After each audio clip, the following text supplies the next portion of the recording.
წერალთა სახლში ლიტერატურული კონკურსის წერო 2016-ის გამარჯვებულები დააჯილდოვეს.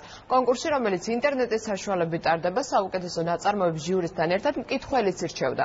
400-მდე მსურველიდან საბოლოო არჩევანი 16 ავტორს შორის უნდა გაკეთებულიყო. ვინ გახდა ლიტერატურული ჯილდოს მფლობელი? ამჯერად სალომე შანშიაშვილისგან გავიგებთ.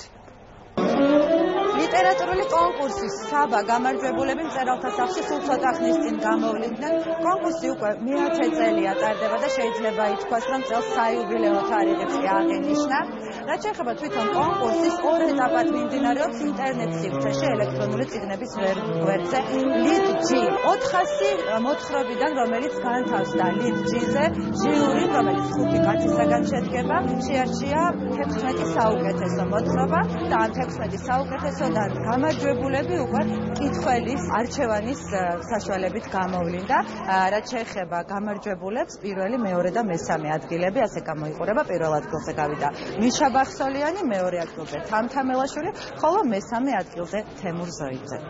გაროლოდი გამარჯვებას, იმიტომ რომ რაღაცნაირად Facebook აქტივობა ვერ მოახერხე, რომ რაღაცნაირად ყურადღება მიმოქცე ჩემი მოთხრობით და უბრალოდ მკითხველს მივანდე გადაეწყვეტ ძალიან ჩემი მოთხრობის ბედი. დიდი მადლობა ყველას, ვინც ეს კონკურსი შესაძლებელი გახადა. მოთხრობა არის 5 წლის გაგოზე, რომელიც ძალიან ელოდება ახალ წელს.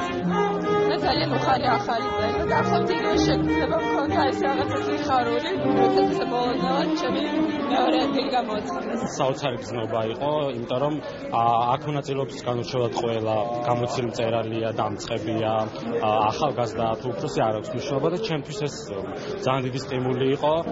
ლიტერატურული კონკურსი წერო ტრადიციულად კულტურისა და ძეგლთა დაცვის სამინისტროს მხარდაჭერით ტარდება. საკუთარი რჩეული დაასახელა დღეს მინისტრმა, ასევე დაასახელეს თავიანთი ფავორიტები გამომცემლობებმა ინტელექტი და წიგნები ბათუმში და ასევე დაასახელეს რჩეულები ჟიურის წევრებმაც.